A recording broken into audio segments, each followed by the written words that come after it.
নমস্কার বন্ধুরা, আমার ভিন্ন স্বাদ চ্যানেলে আপনাদের সবাইকে স্বাগত। আজ আমি restaurant style mixed fried rice করে আপনাদের দেখাবো। এটি খুবই পপুলার, সবারই ভীষণ প্রিয়।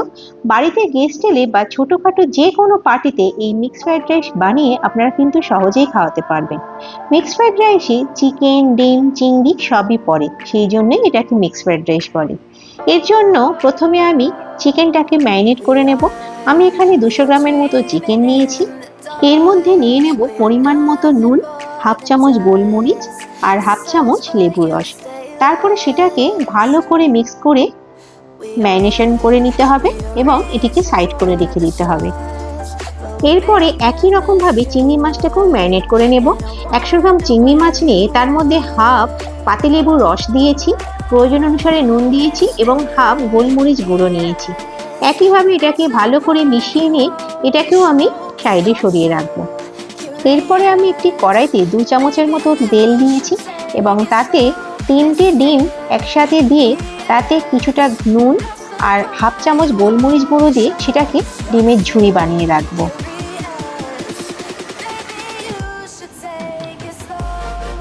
তারপরে ওই একই কড়াইতে আরেকটু তেল দিয়ে আমি ম্যারিনেট করা চিকেনটাকে ফ্রাই করে নেব।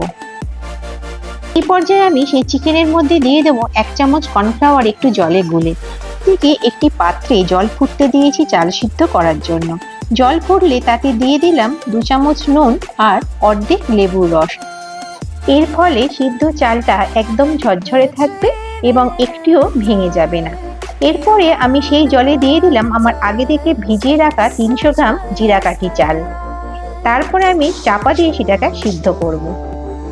তারপরে সেটাকে ফুটতে দিয়ে দিলাম। অন্যদিকে আমি চিংড়ি মাছগুলোকেও ফ্রাই করে নেব।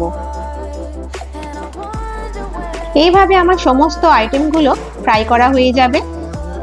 সেগুলোকে আমি একটি পাত্রের মধ্যে তুলে রাখবো।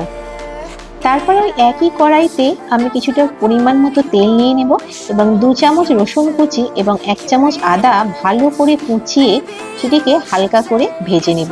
তার মধ্যে দিয়ে দেব কিছুটা স্প্রিং অনিয়ন, সেটিকেও ভালো করে ভাজবো। এই মিক্সড ফ্রাইড রাইসে কিন্তু আপনারা স্প্রিং অনিয়ন অবশ্যই অ্যাড করবেন। তারপরে আমি এখানে মিহি করে কিছুটা গাজর কেটে রেখেছিলাম, সেটা দেব এবং একটি মিডিয়াম সাইজ ক্যাপসিকামও কুচিয়ে রেখেছিলাম, সেটিকেও আমি দিয়ে হালকা করে ভাজবো।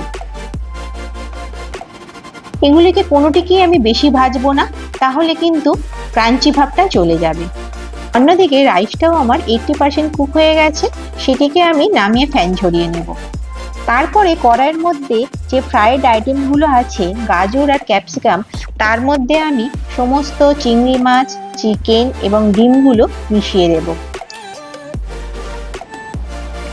এই সময় গ্যাসের ফ্লেমটা আমি একটু জোরেই রাখবো এবং সেগুলোকে নাড়াচাড়া করতে থাকবো। এই পর্যায়ে এসে আমি খেপে খেপে সিদ্ধ করা রাইসটা দেব এবং মেশাতে থাকবো। কিছুটা রাইস দিয়ে দিলাম, তার মধ্যে পরিমাণ মতো নুন, পরিমাণ মতো মিষ্টি, হাফ চামচ গোলমরিচ দিয়ে আমি নাড়াচাড়া করে নেব ভালো করে। ভালো করে মিশিয়ে নেবার পর আবার বাদবাকি রাইসটা দিয়ে দিলাম। তার মধ্যেও পরিমাণ মতো নুন, পরিমাণ মতো চিনি এবং গোলমরিচের গুঁড়ো দিয়ে আবার আমি ভালোভাবে মিশিয়ে নেব। এইভাবে মেশালে মিশ্রণটাও ভালো হবে এবং অ্যাড করলাম 1 চামচের মতো সয়া সস। এই উপকরণগুলিকে কিছুটা ভালো করে মেশানোর পরে তার মধ্যে আমি অ্যাড করব একটি বড় চামচ স্প্রিং অনিয়ন। এবারে সমস্ত উপকরণগুলিকে গ্যাসের ফ্লেম জোর করে ভালোভাবে মিশিয়ে নিতে হবে।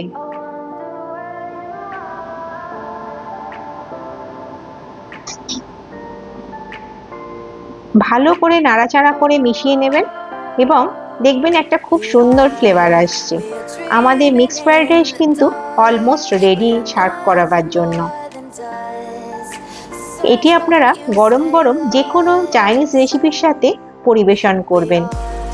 আপনারা যদি এই মিক্সড ফ্রাইড রাইস রেসিপিটি কোনো চাইনিজ গ্রেভি আইটেমের সাথে পরিবেশন করতে চান, তাহলে আমার করা চিলি গার্লিক চিকেন রেসিপিটি দেখে নিতে পারেন, যার রেসিপি লিঙ্কটি এই ভিডিও ডেসক্রিপশন বক্সে দেওয়া থাকবে। আমি যেভাবে এই মিক্সড ফ্রাইড রাইসের রেসিপিটি দেখিয়েছি সেইভাবে যদি আপনারা ট্রাই করেন, তাহলে কিন্তু কোনো অংশে রেস্টুরেন্টের থেকে কম যাবে না। আমার এই চ্যানেলের ভিডিওগুলো যদি আপনাদের ভালো লাগে তবে আপনাদের কাছে অনুরোধ রইল আমার চ্যানেলটি সাবস্ক্রাইব করে দেওয়ার জন্য এবং একটি লাইক দেওয়ার জন্য। আর অবশ্যই বেল আইকন বাটনটা অন রাখবেন পরবর্তী ভিডিওগুলো দেখার জন্য। ধন্যবাদ।